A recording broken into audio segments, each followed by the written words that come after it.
नमस्ते बच्चों, जय हिंद, वंदे मातरम। मैं धनपाल देखलिया और आपका एक बार फिर से स्वागत है मैजिक मैथ्स के इस अमेजिंग सेशन में। और जैसे कि आपने थंबनेल में देखा, आज हमारी परसेंटेज की 24th क्लास है। ठीक है, इससे पहले 23 क्लास हम ऑलरेडी कर चुके हैं इस टॉपिक पे। बहुत लंबा सब्जेक्ट है ये मैथ्स का। परसेंटेज और रेशियो एंड प्रोपोर्शन, ये दोनों टॉपिक बहुत बड़े बड़े टॉपिक्स है। ये लगभग एक सब्जेक्ट के बराबर होते हैं। तो इसमें बहुत सारी क्लासेस होने वाली है, हमारी और भी क्लासेस होगी इसमें। ये 30 क्लास से ऊपर जाएगा। ठीक है, तो आपने अगर वो पुरानी वाली क्लासेस नहीं देखी है परसेंटेज की 1 से लेकर 23 तक, तो आप डिस्क्रिप्शन में आपको सारी क्लासेस का लिंक मिल जाएगा एक सीक्वेंस में। क्योंकि जो वो क्लासेस है उनमें उसमें हमने परसेंटेज के बेसिक सीखे थे कि इनके कॉन्सेप्ट काम कैसे करते हैं, लॉजिक कैसे लगाते हैं, ये सब सीखा था। और उसके बाद हमने जो बेसिक क्वेश्चन से स्टार्ट किया था और एडवांस लेवल तक हम धीरे धीरे अपना लेवल ऊपर की तरफ बढ़ते जा रहा है अभी परसेंटेज का। ठीक है, तो आज हम जैसे क्वेश्चन की बात करें तो जैसे आप बोर्ड पर देख रहे हो 124, तो 123 क्वेश्चन हमने ऑलरेडी कर चुके हैं 23 क्लास में। ठीक है, और आज हम 24वीं क्लास में 124 क्वेश्चन से स्टार्ट करेंगे और आगे की तरफ चलेंगे। आज और अच्छे अच्छे क्वेश्चन करेंगे। तो आपने अगर नहीं देखा है तो ये पहले वाला है तो वीडियो या पहले वाली क्लासेस, तो आप डिस्क्रिप्शन में जाइए, वहाँ से आप डिस्क्रिप्शन में देख सकते हैं। और दूसरा, आप यदि दूसरे टॉपिक को भी जानना चाहते हैं, देखना चाहते हैं, सीखना चाहते हैं, तो जैसे चैनल को सब्सक्राइब करते हैं, मेनू में प्लेलिस्ट का ऑप्शन मिलेगा। प्लेलिस्ट में जैसे जाएंगे, उस पर्टिकुलर टॉपिक के फोल्डर को जैसे ओपन करेंगे तो सारी क्लासेस वहां पर आपको मिल जाएगी। तो सारी क्लासेस मैंने जितनी भी क्लासेस बनाई है किसी एक पर्टिकुलर टॉपिक के ऊपर, तो वहां पर सारी क्लासेस आप देख सकते हैं और सीख सकते हैं। जितने भी कॉन्सेप्ट किसी पर्टिकुलर टॉपिक पे बनते हैं, क्वेश्चन बनते हैं, वो सारे क्वेश्चन और कॉन्सेप्ट मैंने उसमें करवा रखे हैं। ठीक है, उन कॉन्सेप्ट पे तो सारे क्वेश्चन मैंने वहाँ करवा दिए, आप वहाँ से सीख सकते हैं। ठीक है, तो ये तो हमारी शाम वाली क्लास की बात हो गई जो एक सीक्वेंस से चल रहा है। तो आपको अगर सीक्वेंस से चलना है तो आपको सबसे पहले मैथ्स का सीक्वेंस समझना होगा कि ये सीक्वेंस एक्चुअल में होता क्या है।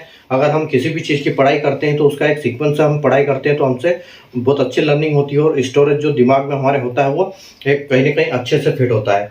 तो यही एक कारण है कि मैं एक सिस्टमेटिक तरीके से पढ़ाता हूँ, एक सिस्टम से पढ़ाता हूँ, सीक्वेंस से। जो जिस सीक्वेंस से मैं पढ़ा रहा हूँ वो सीक्वेंस में ऑलरेडी आपको प्लेलिस्ट में जो एक फोल्डर मिलेगा, फर्स्ट टू इम्पोर्टेंट वीडियो, उसमें मैं जो सेकंड वीडियो है उसमें पूरा मैथ्स का टॉपिक मैं बता चुका हूँ। जो चाहे वो एडवांस मैथ्स हो, चाहे वो एरिथमेटिक का पार्ट हो, तो दोनों पार्ट का मैंने पूरा एक सीक्वेंस आपको वहाँ पर दे दिया है। अगर आपको पता नहीं है सीक्वेंस, तो आप वीडियो वहाँ पर जाइए, प्लेलिस्ट में जाइए और ओपन कर दीजिए फर्स्ट टू इम्पोर्टेंट वीडियो। और सेकंड वीडियो में आप जब देखेंगे, फर्स्ट वाला वीडियो में मैंने लर्निंग की स्ट्रेटजी क्या होनी चाहिए, आपको कैसे पढ़ाई करनी चाहिए, कैसे टाइम टेबल मैनेज करना चाहिए, ये सब मैंने सिखाया था। और जो सेकंड वाला वीडियो है उसमें मैंने सीक्वेंस बताया है। तो उस सीक्वेंस में को वीडियो ओपन किए, वो देखिए वीडियो को और उस सीक्वेंस को पूरा नोट कर लीजिए। ठीक है, ताकि आपको लर्निंग में दिक्कत नहीं होगी। और उसी सीक्वेंस में अपने हिसाब से फिर आप चैप्टर को जो है सर्च करिए और सीखिए। ठीक है, वहाँ से आपका नोट बन जाएगा कि आपका सीक्वेंस क्या होना चाहिए। ठीक है, और उसको नोट करके रखिए आपके कौन से सीक्वेंस में कौन से चैप्टर के बाद कौन सा चैप्टर पढ़ना है। और उसी सीक्वेंस में जो वीडियो अपलोड है, मेरे सारे वीडियो वहाँ पर उसी सीक्वेंस में अपलोड है, तो आप वीडियो सारे देख सकते हैं वहाँ से। ठीक है, एक तरफ से वही सीक्वेंस है। ठीक है, तो ये तो हमारी शाम की 7 बजे वाली क्लास की बात हो गई पूरी। दूसरा एक 4D सीरीज स्टार्ट किया है, 4D यानी कि डेली डोज बाय धनपाल देखलिया, जिसमें एक इंपॉर्टेंट क्वेश्चन का डोज मैं आपके लिए डेली लेके आता हूँ। यानी कि एक क्वेश्चन होते हैं PYQ, इंपॉर्टेंट क्वेश्चन होते हैं, प्रीवियस ईयर क्वेश्चन होते हैं, और उनको मैं लेके आता हूँ आपके लिए दोपहर को 12 बजे। और उनको लॉजिक, ट्रिक और कॉन्सेप्ट के साथ, उनके कॉन्सेप्ट काम कैसे करते हैं, उनके लॉजिक क्या होते हैं, उनके ट्रिक कैसे बनते हैं उनके, वो सारे मैं आपके लिए लेके आता हूँ दोपहर को 12 बजे। एक इंपॉर्टेंट वीडियो मैथ्स के किसी भी पार्ट से, चाहे वो अरिथमेटिक हो चाहे वो एडवांस मैथ को हो, तो एक क्वेश्चन आपके लिए डेली लेके आता हूँ इंपॉर्टेंट, और आपको लॉजिक, ट्रिक और कॉन्सेप्ट के साथ सॉल्व करके बताता हूँ। ठीक है, और 5 से 6 मिनट का ये वीडियो होता है। ठीक है, 6 मिनट का सेशन, एक इम्पोर्टेंट वीडियो, तो ये जरूर आप देखिए। और सुबह 9 बजे वाला है कि जो कम्युनिटी पोस्ट पे क्वेश्चन आता है, जो कि क्विज फॉर्म में होता है, तो क्वेश्चन होता है, उसके 4 ऑप्शन होते हैं, उसको जरूर सोल्व करने की कोशिश कीजिए। क्योंकि वो सिंप्लीफिकेशन और अप्रोक्सीमेशन में से क्वेश्चन आता है। और उसमें देखो plus minus, into, divide, square root, cube root, decimal, fraction, सब कुछ उसमें आपको मिलता है करने के लिए। तो आपकी स्पीड बूस्टअप होती है उससे। ठीक है, कैलकुलेशन की जो स्पीड है वो बूस्टअप होगी, इसलिए वो एक प्रैक्टिस के तौर पे मैं एक डेली क्वेश्चन देता हूँ। ठीक है, और सिंप्लीफिकेशन के जब भी क्वेश्चन करते हो आप, तो स्पीड आपकी बढ़ती है और उसी जब वजह से आपकी कैलकुलेशन फास्ट होती है, तो हर क्वेश्चन आपसे बहुत जल्दी आपसे सोल्व होता है। ठीक है। तो ये आपका टाइम बचाएगा एग्जाम में। तो एग्जाम में टाइम को बचाने के लिए उस जो क्वेश्चन देता हूँ 9 बजे उसको जरूर आगे कीजिए। तो आपको मैसेज उस क्वेश्चन का तभी मिलेगा जब आप सेशन को आपको चैनल को सब्सक्राइब करोगे और बेल नोटिफिकेशन को ऑल पे प्रेस करके रखोगे, ताकि आपको हर वीडियो की नोटिफिकेशन मिले, हर क्वेश्चन इंपॉर्टेंट क्वेश्चन की नोटिफिकेशन आपको सबसे पहले मिले। ठीक है। जब आप डेली एक क्वेश्चन करते हो इंपॉर्टेंट वीडियो का, तो आप कई बच्चों से आगे निकल जाते हो जो बच्चे रेगुलर नहीं पढ़ते हैं। ठीक है। तो ये कारण है कि आप आराम से उसको देखिए, सीखिए। ठीक है। 9 बजे वाला क्वेश्चन क्विज फॉर्म वाला क्वेश्चन कीजिए। ठीक है, कम्युनिटी पोस्ट में। फिर उसके बाद 2 बजे 12 बजे एक सेशन जो अपना 4D सीरीज वाला, और शाम को 7 बजे वाली क्लास। ठीक है। तो इसलिए चैनल को सब्सक्राइब कर लीजिए और सेशन को लाइक और शेयर कर दीजिए। अब हम अपन चलते हैं आज के अपने जो आज का अपना ये है आज की क्लास परसेंटेज की 24th क्लास। एक क्वेश्चन नंबर 124 से स्टार्ट करेंगे हम आज की क्लास को। ठीक है। तो आइए हम देखते हैं हमारा क्वेश्चन। देखो हमारा क्वेश्चन क्या है कि कोई व्यक्ति अपनी आय का 70% भाग खर्च करता है, उसकी आय 25% बढ़ जाती है और खर्च भी 20% बढ़ जाता है। उसकी बचत में कितने प्रतिशत की वृद्धि होगी। ठीक है। तो a man spend 70% of his income increases by 25% and his expenditure also increases by 20%. Find the percentage increases in his savings. ठीक है। क्या है कि एक आदमी 70% अपनी जो इनकम होती है उसको 70% बचाता है। ठीक है। तो आपको जैसे इस टाइप का क्वेश्चन आता है 70% भाग बचाता है, तो आपका दिमाग की सुई तब तुरंत घूमनी चाहिए कि अगर वो 100 यानी कि 100 में से 70 बचाता है तो 30 वो 100 में से 70 खर्च करता है, तो उसकी जो वो है जो 30% वो बचाता है। ठीक है। अब यहाँ से हमसे पूछा है कि उसकी बचत में कितने प्रतिशत की वृद्धि हुई, तो हमको यहीं से वो निकालना पड़ेगा कि उसकी वृद्धि कितनी हुई इसका, क्योंकि वो 70 खर्च करता है तो 30 बचाता है। अब उसकी बढ़ गई आय 25% और खर्चा बढ़ गया है, तो उसको कैलकुलेट करके हमको उस 30 से इसको कंपेयर करना पड़ेगा। इसलिए हमको इस 70 के बजाय उस 30 को सोचना है। ठीक है। देखो हमने पहले क्वेश्चन में भी, जब पहले हमारे क्वेश्चन आए थे इनकम एक्सपेंडिचर वाले, तब हमने डिस्कस किया था कि इनकम का मतलब क्या होता है। ठीक है। इनकम का मतलब होता है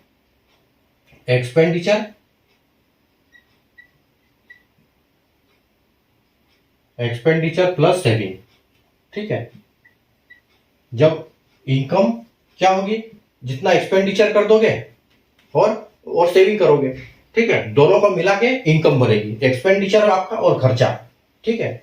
और अगर हम एक्सपेंडिचर की बात करें, सेविंग की बात करें, ठीक है, एक्सपेंडिचर की अगर हम बात करें तो एक्सपेंडिचर क्या होगा, एक्सपेंडिचर होगा इनकम माइनस सेविंग। ठीक है। ये जो आपकी सैलरी है उसमें से अगर सेविंग को घटा दिया जाएगा तो वो एक्सपेंडिचर बचेगा। और सेविंग का क्या होगा,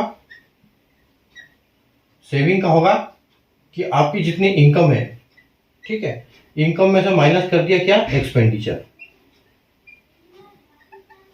तो ये सारे तीनों चीजें एक अपने आपस में एक के ऊपर एक डिपेंड करती है। ठीक है। ये तीनों चीजें आप, तो ये तीनों चीजें आपको हमेशा पता होनी चाहिए जब इस टाइप के क्वेश्चन हम सॉल्व करते हैं। ठीक है। तो देखो अब यहाँ पर क्या बोल रहा है, अब यहाँ पर हमको देखना पड़ेगा, हमको सेविंग का निकालना है। ठीक है। हमको यहाँ से सेविंग से मतलब है, तो सेविंग क्या है इसकी, ये सेविंग के लिए हम क्या करेंगे कि 100 में से 70% ही खर्च करता है। ठीक है। देखो हम यहाँ एक बनाते हैं कि ये इसकी ओल्ड है, ठीक है, और ये इसकी न्यू है। ठीक है।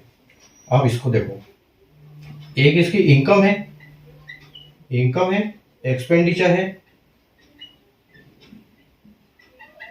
एक्सपेंडिचर है और तीसरा है सेविंग। ठीक है। अब क्या बोल रहा है कि कोई व्यक्ति अपनी आय का 70% भाग खर्च करता है। तो देखो मान लो कि यहाँ पर इसका 100 पहले 100 थी। ठीक है। पहले 100 थी और एक्सपेंडिचर कितना करता था, वो 70% खर्च करता था, तो सेविंग कितना करता था, 30 करता था। ठीक है। 100% पहले 100% थी, 70% खर्च करता था। ठीक है। 70% खर्च करता था तो 30% बचाता था। और अब क्या हुआ है, तो उसका बाद में क्या बोल रहे हैं कि उसकी आय में 25% की बढ़ोतरी हो गई, यानी कि ये कितना हो गया उसका, ये हो गया 125%। ठीक है, इनकम हो गई उसकी 125%। और खर्च कितना बढ़ गया, खर्च 20% बढ़ गया। तो खर्च जब 20% बढ़ता है तो यहां से 70 से 20 नहीं बढ़ाना है, क्योंकि अगर यहां आपने 20 लिख दिया तो यहां गड़बड़ हो जाएगी। ठीक है, तो 20 यानी कि इसमें 20 प्लस नहीं करना है हमको, हमको 70 का 20% निकालना है। पहले 70 करता था, ठीक है, पहले 70 खर्चा करता था, उसका 20% निकालना है। तो कैसे निकालोगे, 70 डिवाइड बाई 100 इंटू 20। ठीक है, तो ये डबल, 0 से 0 और ये 0 से 0 और 7 दूनी 14। ठीक है, यानी कि 14% उसकी इनकम बढ़ गई इस 100 के हिसाब से। तो ये जो 70 है इसमें हम 14 प्लस करेंगे तो यहाँ कितना हो जाएगा 84। यानी कि अब वो 125 उसकी इनकम हो गई है, तो वो 84 खर्च कर रहा है उसमें से। ठीक है, तो आपको निकालना है कि इसमें से ये माइनस करना है। जैसे हमने 100 में से 70 यहाँ माइनस किया, तो 25 में से 84 यहाँ माइनस हो जाएगा। तो 5 में से 4 जाएगा तो आपका 1 बचेगा, और 12 में से 8 जाएगा तो आपका 4 बचेगा। ठीक है, तो आपका कितना कितना परसेंट बच रहा है यहाँ पर, यहाँ बच रहा है 5 में से 120। उसकी आय 25% बढ़ जाती है और खर्च 20% बढ़ जाता है।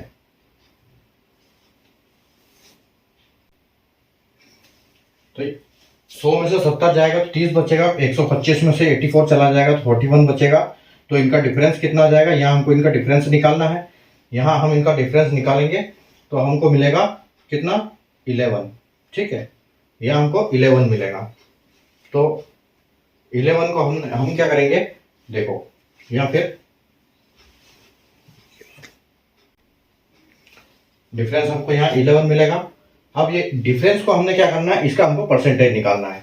ठीक है, तो हमारा 11 इधर आ जाएगा, और ये किसका परसेंटेज बड़ा है, ये 30 से बड़ा है। ठीक है, 30 से, और इसको करेंगे 100 से, 100 से मल्टीप्लाई हो जाएगा तो हमारा परसेंटेज पता चल जाएगा कि हमारी जो ये बड़ी है इनकम, जो सेविंग बड़ी है वो कितना परसेंटेज बड़ी है। तो देखो 00 से 00 जाएगा, और आपका यहाँ पर कितना हो जाएगा, यानी कि ये आप इसको कर दो सीधा इससे मल्टीप्लाई, तो आपका 110/3 हो जाएगा। ठीक है, तो 110/3 आपका जाएगा तो कितने बार कटेगा ये, तो 3 तिया 9। ठीक है, 3 तिया 9 बार कटेगा, 2 बचेगा और 20 हो जाएगा। ठीक है, यानी 20 बचेगा तो 3 छंग 18, 3 छंग 18 हो जाएगा।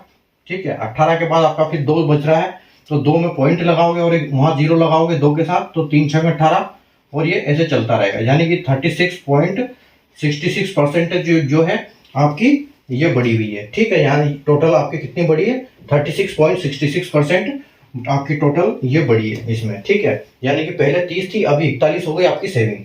तो सेविंग कितनी बढ़ गई, 36.66%। ठीक है, और 36.66 को हम ये भी बोल सकते हैं कि इसको हम बोल सकते हैं कि और 36/2/3। ठीक है, 36/2/3 भी हम इसको बोल सकते हैं। ठीक है, तो ये आपकी इनकम बढ़ी, कि जब कोई व्यक्ति की आय 70% बढ़ती है, 70% खर्च करता है, और उसकी आय 125% बढ़ जाती है, और खर्च उसका 20% बढ़ जाता है, तो उसकी बचत में कितने प्रतिशत की वृद्धि होती है।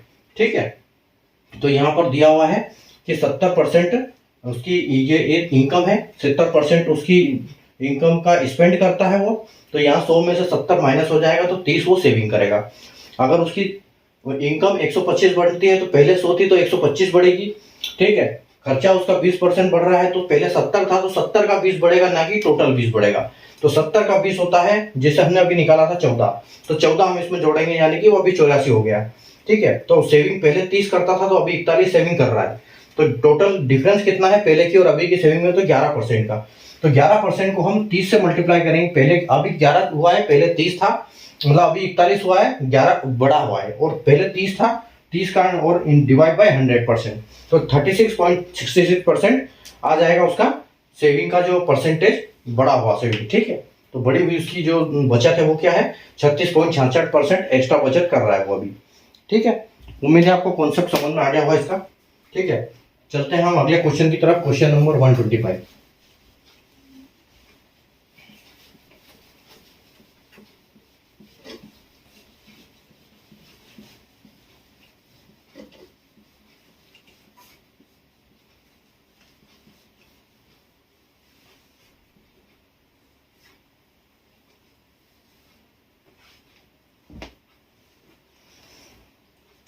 Question number 125।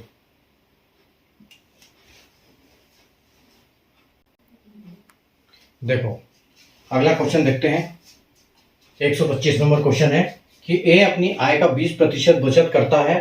यदि उसकी आय में 25% की वृद्धि होती है तथा उसके व्यय में 10% की वृद्धि होती है तो उसकी बचत में कितने प्रतिशत की वृद्धि होती है। ठीक है कि A saves 20% of his income if his income increase by 25% and expenditure increase by 10%, 10%, then what will be the percentage increase in his saving. ठीक है, देखो पहले भी हम कर चुके हैं कि परसेंटेज की वृद्धि को कैसे देखेंगे हम। ठीक है कि 100 अगर 100 जो इनकम होगी उसमें से एक्सपेंडिचर को माइनस करेंगे तो उसकी सेविंग निकलेगी। ठीक है, तो देखो इसकी ओल्ड और इसकी न्यू। ठीक है, ए की ओल्ड और न्यू, ये क्या है इनकम। ठीक है, यहाँ इसकी इनकम है, यहाँ इसकी एक्सपेंडिचर है, एक्सपेंडिचर और इसकी सेविंग है। ठीक है, तो पहले की आय कितनी थी 100 की आय, पहले की आय तो जो 100 रहेगी हमेशा। बचत कितनी करता है 20% बचत करता है, इसका मतलब 80% खर्च करता है। ठीक है, तो यहाँ पर 20% उसकी सेविंग होती है। ठीक है, अब उसकी आय में 25% की वृद्धि होती है, यानी कि यहाँ पर फिर एक बार 125 की वृद्धि हो रही है।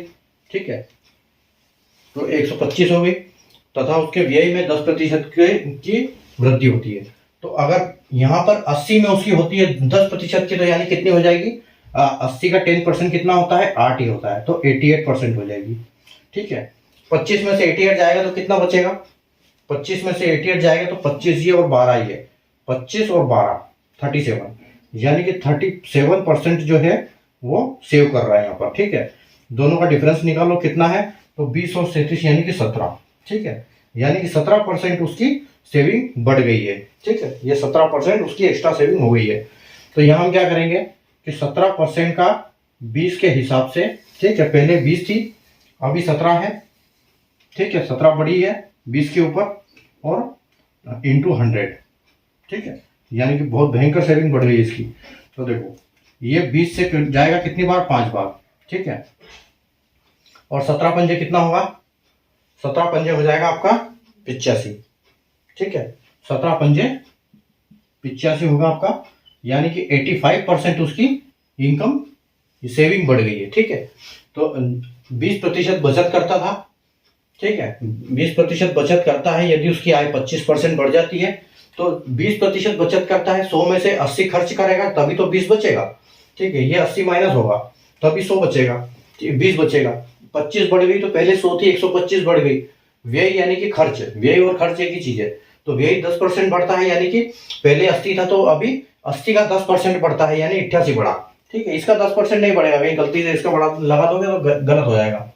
सेविंग पहले 20 थी अभी 37 हो गई। ठीक है, 25 में से 88 गया तो 37। ठीक है, तो आपके पास पहले डिफरेंस क्या आ गया, अभी 20 का और 37 का डिफरेंस आ गया 17। पहले 17 बढ़ी किस पे बढ़ी 20 पे, तो पहले और मल्टीप्लाई बाय 100 परसेंटेज के लिए 20 से जाएगा 5 बार 100 और 17 पंजे 85, यानी कि आपका 85% आपका आंसर आ जाएगा। ठीक है, चलिए आगे देखते हैं क्वेश्चन नंबर 126।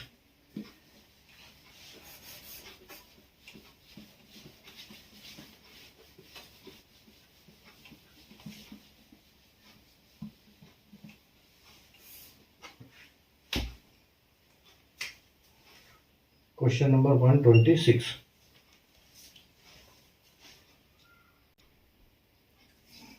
भाई देखते हैं क्वेश्चन नंबर 126।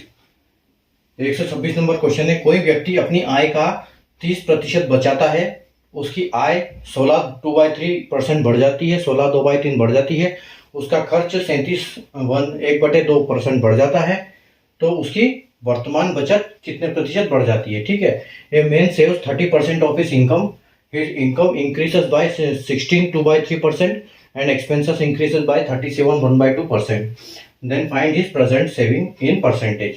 ठीक है, तो देखो कैसे करेंगे इसको। सबसे पहले तो हमको ये पता होना चाहिए जो 16 2/3 है इसको हम क्या बोलेंगे। ठीक है, 16 2/3 परसेंटेज को हम बोलते हैं 1/6। ठीक है, ये फर्स्ट क्लास में मैंने ऑलरेडी आपको बता दिया है, ठीक है। या इसको हम बोल सकते हैं, अगर हम इसको डेसिमल में बोलेंगे तो डेसिमल में इसको बोलेंगे 16.66, ठीक है। ये हम इसको उसमें बोलेंगे 1666 परसेंटेज। जब 1/6 बोलेंगे तो परसेंटेज निकल जाएगा, ठीक है। फिलहाल के लिए 1/6 बहुत है हमारे लिए। 37% 1/2 को क्या बोलेंगे? देखो 37 के लिए अगर हम ऐसे सोचेंगे तो दिमाग लगाते रहेंगे क्या है, लेकिन 37 को ऐसे सोचो, ये अगर आधा है, अगर इसमें से 12.5 चला जाए तो ये 25 बचेगा, ठीक है। यानी ये है 1/8 का तीन गुना, ठीक है। जब हम 100 के 8 टुकड़े करते हैं, ठीक है, तो एक टुकड़ा 12.5% का होता है। जो यहाँ पर आप देख रहे हो 25 से ज्यादा है 12.5, तो 12.5 का एक टुकड़ा होगा तो 12.5 के 3 टुकड़े यानी कि 37/2, और उसके 8 टुकड़े करेंगे तो 100 होगा। तो ये 100 के 8 टुकड़े में से 3 टुकड़ा है, ये तो 3/8 हो जाएगा ये, यानी 8 में से 3, ठीक है। अब देखो आगे उसका खर्च इतना बढ़ जाता है, उसकी वर्तमान बचत कीजिए, ठीक है। तो जो देखो इसकी ओल्ड क्या है और इसकी न्यू क्या है, ठीक है। ओल्ड न्यू, इसके बाद इसकी इनकम, उसके बाद आ जाएगा उसका एक्सपेंडिचर, और उसके लास्ट में आ जाएगा उसका सेविंग, ठीक है। इनकम क्या है? इनकम मान लो कि 16। हम देखो ये भी मान सकते हैं, अगर 1/6 के हिसाब से हम 600 मान लेंगे तो हमको ज्यादा फायदा मिलेगा, इधर हमको डेसिमल नहीं आएगा। 100 के हिसाब से अगर हम चलेंगे तो हमको डेसिमल मिलेगा, ठीक है। तो देखो हम सीधे 600 मान लेते हैं कि इसकी इनकम क्या है। इसकी इनकम पहले थी 600, ठीक है। और बड़ी कितनी है? 1/6, यानी कि 20% बड़ी है, ठीक है। तो कितनी बढ़ जाती है? अगर इतनी बड़ी है 16 2/3, पहले 6 थी, अगर 1/6 है तो हम इसको बोल सकते हैं कि अभी 700 हो गई। पहले 600 थी, अभी 700 हो गई, ठीक है। अब इसका कोई व्यक्ति अपनी आय का 30% बचाता है, ठीक है। तो 30% अगर बचाता है तो इसका हमको 30% यहां पर आएगा, है ना। 30% यहां पर आएगा, 30 यहां आएगा, और यहां कितना आएगा? 70। तो हमको देखना पड़ेगा कि 600 का 70 कितना होता है, ठीक है। तो 600 का 70 कितना होगा? 7 छंग 42 और 2 यानी कि 420, ठीक है। तो हम बोल सकते हैं कि 420 रुपए का खर्चा करता है। और ये कितना होगा? 6 या 18 यानी 180, ठीक है। तो 180 यहां पर इसकी सेविंग हो जाएगी, ठीक है। तो 600 में से 420 बचाता है, 180 420 खर्च करता है, तो 180 बचाता है। अब देखो अब क्या बोल रहा है कि उसकी आय बढ़ जाती है, तो ये तो हमने कर दिया कि 700 बढ़ गई। खर्च उसका देखो 37 1/2%, ठीक है। 37 को हमने लिखा है कि 3/8, ठीक है। तो 3/8 को हम 420 को लिख सकते हैं, 420 का हम कर सकते हैं मल्टीप्लाई किसका? ये डायरेक्ट 3/8 में। तो इससे हमारा वो वैल्यू आ जाएगी कि कितना बड़ा हुआ है, ठीक है। तो 3/8 कितना होता है? तो 3/8 अगर हम इसको करें तो ये आ जाएगा आपका 8, 7 छंग 42। तो 8 से कितनी बार जाएगा ये? 40 बार, ठीक है। 8 चला जाएगा 5 बार 40 तक, और बचेगा 2। तो यानी कि हम इसको डायरेक्ट इसको ऐसे करना पड़ेगा हमको, ठीक है। ऐसे तो मुझे नहीं आएंगे। तो ये हमारा 420 का कितना परसेंट निकालना पड़ेगा हमको? 37 1/2% बड़ी है, ठीक है। 37 1/2% बड़ी है, यानी कि 3/8 बड़ी है, ठीक है। 3/8 बड़ी है, तो हम इसको बोल सकते हैं कितना कि इंटू डिवाइड बाय 8 इंटू 3, या फिर हम इसको बोल सकते हैं कि डिवाइड बाय 100, ठीक है। डिवाइड बाय 100 इंटू कितना? ये बड़ी है टोटल 37 1/2, ठीक है। तो इसको हम बोल सकते हैं 37.5, ठीक है। यहाँ हम बोल सकते हैं 37.5। तो 420 अगर 420 है 100%, ठीक है, तो 137 कितना होगा? या फिर 37 निकाल लो आप, उसको इसमें प्लस कर सकते हो, ठीक है। तो ये 0 से 0 चला जाएगा, ठीक है। और आपका यहाँ पर हो जाएगा 10 से अगर ये जाएगा तो ये 4.2 हो जाएगा। तो इसका कोई मतलब तो है नहीं, ये बाद में आप सीधा यहाँ पर आपको करना पड़ेगा मल्टीप्लाई, ठीक है। तो उससे अच्छा है ना आप डेसिमल अगर इससे करोगे तो आपको उलझोगे नहीं, क्योंकि इसमें करोगे तो फिर वहां से निकलोगे तो यहाँ उलझ जाओगे, ठीक है। तो इसलिए आप इससे अच्छा है आप उसी में करो इसको। सीधा 100 लिखो आप सीधा, तो उससे भी कोई दिक्कत नहीं होगी आपको। ठीक है, तो जैसे हम बोलते हैं कि कोई व्यक्ति अपनी आय का 30% बचाता है, तो यानी कि पहले 100 था, ठीक है, तो 70 खर्च करता है, 30 बचाता है। ठीक है, उसके बाद देखो उसकी आय 16 2/3 बढ़ जाती है, तो 16 2/3 यानी कि 16.66 जैसे मैंने बताया था इसको। ठीक है, तो यहाँ पर कितनी हो जाती है कि 116.66% हो गई थी अभी। 100 से 16.66 बढ़ जाती है तो 116.66 हो जाती है। ठीक है, और अगर इसकी बात करें हम एक्सपेंडिचर की, तो एक्सपेंडिचर हो जाता है आपका 3/8। ठीक है, 37 1/2 बढ़ जाता है, तो यानी कि 70 का हम क्या करेंगे, 70 इंटू 3/8 हो जाएगा, तो 70 इंटू 3/8, तो ये कितना होगा, ये आ जाएगा आपका 8 8 तक कितना जाएगा, 8 नमक की 72, तो 8 उठी 64 तक, ये 64 तक जाएगा 8 बार में, और 4 बचेगा। ठीक है, 4 बचेगा, 6 बचेगा, 64 तक चला जाएगा, इसमें 6 बच जाएगा। ठीक है, 6 बच जाएगा, तो 6 में हम पॉइंट लगाएंगे और 0 लगा देंगे, तो ये हो जाएगा 64 8 7 8 7 56 हो जाएगा, है ना, 56 हो जाएगा। 56 के बाद बचेगा ये 4। ठीक है, और 4 में 0 लगाएंगे तो 75, यानी 8.75 ये मल्टीप्लाई बाई 3 होगा, तो 8 या 24 और 75 इंटू 3, तो 24 और 75 150 और 225। ठीक है, तो 8 9 10 तो 10.25 हो जाएगा, 10.25 हो जाएगा। ठीक है, यह आ जाएगा आपका 8 के 24 24.25, 24 24 25 26 आ जाएगा, 26.25। ठीक है, 26.25 आ जाएगा ये, तो ये कितना हो जाएगा यहाँ पर, इसको इसमें जोड़ दो, 70 में ये जोड़ दो आप। ठीक है, तो ये टोटल कितना हो जाएगा, एक्सपेंडिचर तो कितना हो जाएगा, एक्सपेंडिचर हो जाएगा 26.25। ठीक है, तो ये जो 26 है ये यहाँ इसमें जुड़ जाएगा क्योंकि ये एक्स्ट्रा है, तो ये 70 प्लस 26 यानी 80 90 और 96, तो ये हो जाएगा कितना 96.25%। ठीक है, तो इनकम कितनी बढ़ी, 100 से 116.66% हुई, एक्सपेंडिचर कितना बढ़ा, 70 से 96.25 को पहुंच गया। ठीक है, तो इसमें से अगर हम ये माइनस कर देंगे तो क्या आ जाएगी, इसकी सेविंग आ जाएगी। ठीक है, तो इसकी सेविंग हम यहाँ से निकाल लेंगे। जब इसकी हम सेविंग निकालेंगे, देखो 6 में से 5 जाएगा तो आपका 1, 6 में से 2 जाएगा तो 4, और 16 में से 6 में से 6 जाएगा तो 0, और 11 में से 9 जाएगा तो 2, यानी कि 20.41% जो है इसका जो सेविंग इसकी बढ़ गई अभी। ठीक है, ये अभी इतनी हो गई। ठीक है, इसकी इतनी बढ़ी हुई है, तो यानी कि इतनी कम हो गई इसकी। ठीक है, इतनी इसकी यहाँ पर कम हो गई है, कितने प्रतिशत बढ़ी है ये एक्चुअल गलत है। ठीक है, तो ये एक्चुअली यहाँ पर होना चाहिए कितने प्रतिशत वर्तमान बचत कितनी बढ़ी नहीं है, बढ़ी या घटी होना चाहिए। ठीक है, बढ़ी प्रतिशत बढ़ी या घटी, ऐसे होना चाहिए क्वेश्चन। ठीक है, फाइंड द प्रेजेंट सेविंग, ये ठीक है, इन प्रेजेंट।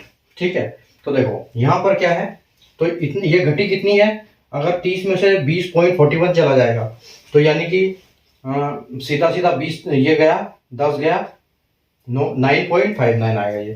ठीक है, तो ये 9.59 जो है क्या हुआ, परसेंट इसकी डिक्रीज हो गई। पहले 30% सेविंग करता था, तो अभी क्या हुआ, क्योंकि ये एक्सपेंडिचर ज्यादा बढ़ गया, एक्सपेंडिचर 3/8 बढ़ गया, लेकिन ये क्या हुआ, ये 16.2/3 बढ़ी थी। ठीक है, तो यहाँ पर क्या हो गया, इसकी सेविंग जो है वो डिक्रीज हो गई है, तो सेविंग डिक्रीज हो गई, तो हमको निकालना पड़ेगा कि 9.59। ठीक है, 9.59 डिवाइड बाय 30। ठीक है, पहले 30 थी, अभी 9.59 जो है वो चेंज हुआ है, और इसका 100%, तो 100% में कितनी कम हुई है वो हम देखेंगे यहाँ से। अब जो आएगा वो इसका कम हुआ है, तो आप देखो, आप इसको अगर 100 से मल्टीप्लाई करोगे तो इसका पॉइंट डेसिमल चला जाएगा, तो ये 959 हो जाएगा, 956 956 4 में से 10 में से एक 959, ठीक है। तो 959 में से आपका क्या होगा, ठीक है। तो 9.59 डिवाइड बाई 30 इंटू 100, तो ये क्या हो जाएगा, ये डेसिमल हटा जाएगा, अगर ये इससे मल्टीप्लाई कर देंगे तो डेसिमल हट जाएगा, तो ये 959 बाई 30 हो जाएगा, ठीक है। तो यानी कि अगर हम इससे इसको करेंगे 959 को करेंगे 30 से डिवाइड, ठीक है, तो ये कितनी बार जाएगा, ये जाएगा 3 बार में 90 तक, ठीक है। आपके पास बचेगा 5 और 9, फिर जाएगा ये एक बार 30 तक, फिर आपका कितना बच जाएगा, फिर 29 बच जाएगा, फिर आप जीरो करोगे तो फिर यानी कि आपका पॉइंट लगेगा और ये जाएगा ये 30 290 में 30 300 हो जाएगा, यानी कि 9 और 6 हो जाएगा, 3196% जो है यह आपका आंसर आएगा। लेकिन यहाँ पर क्या है, यहाँ पर ये होना चाहिए माइनस, यहाँ पर माइनस होना चाहिए 3, इतनी ये माइनस हुई है, ठीक है, ये माइनस हुई है, -3196%, इतनी उसकी घटी है, ठीक है, क्योंकि पहले 30 थी, अब वो सेविंग कितनी कर रहा है, 2041 सेविंग कर रहा है, यानी कि 9.59 माइनस हुई है। तो टोटल ओवरऑल परसेंटेज कितना हुआ है, 31.96% और डिक्रीज हुई है, ठीक है। चलिए तो चलते हैं अगले क्वेश्चन की तरफ, ठीक है। क्वेश्चन नंबर 127 देखते हैं।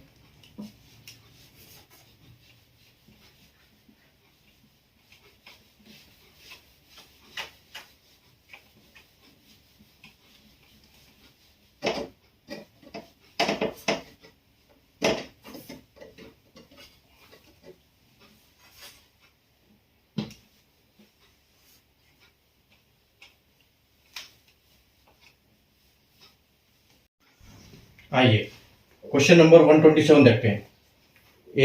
क्या है क्वेश्चन नंबर 127, ए और बी के पास 1600 रुपए हैं। ए अपनी धनराशि का 20% खर्च करता है, जबकि बी अपनी धनराशि का 12% खर्च करता है। अब उनके पास संपूर्ण धनराशि का 85% बचा हुआ है।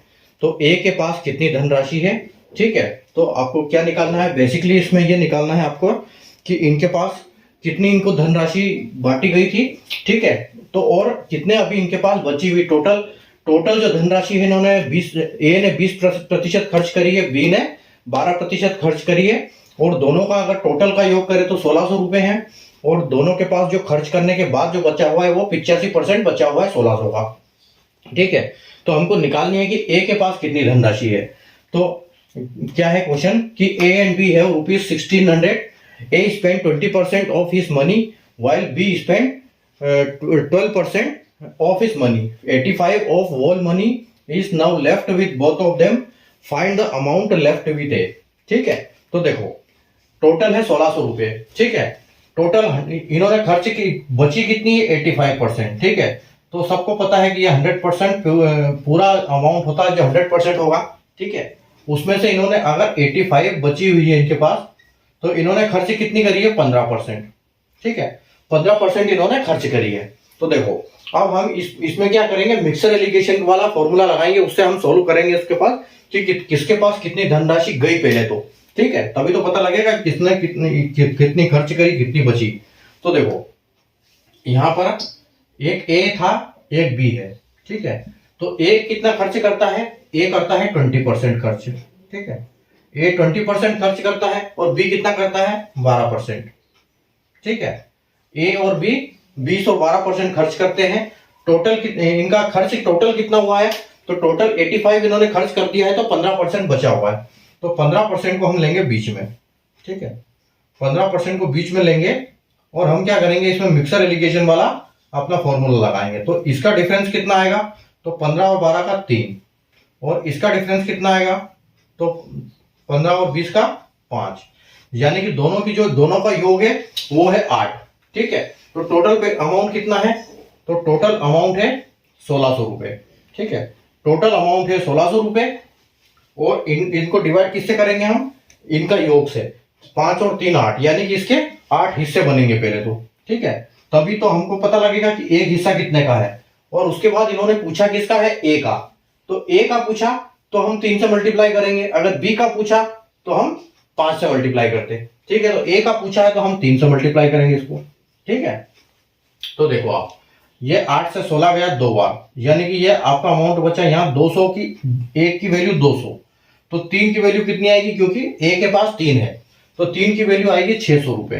ठीक है, तो यहाँ हमको पता चल गया कि जो ए की धनराशि थी वो 600 रुपए है, और 1600 में से जो बचती है वो बी की धनराशि क्या है, 1000 की। लेकिन हमको इससे पूछा है तो हमको इससे मतलब है ए से। ठीक है, अब ये पूछ रहा है कि ए के पास बची कितनी है। ठीक है, तो ए के पास कितनी बची है, अगर ए की धनराशि टोटल कितनी है 600 रुपए, 600 में से ए ने कितना खर्चा कर दिया 20%। ठीक है, तो हम क्या करेंगे 600 डिवाइड बाय 20 ठीक है, डिवाइड बाय 100 इंटू 20। ठीक है, 600 को 100 से डिवाइड करेंगे, 20 से मल्टीप्लाई करेंगे, क्योंकि उसने 20% राशि खर्च कर दी है, तो 20 खर्च। लेकिन यहां पर पूछा क्या है कि find the amount left with A, ये नहीं पूछा है कि उसने खर्च कितना किया। तो अगर उसने 20% खर्च किया तो उसके पास बचा कितना है, उसके पास 80 बचा हुआ है।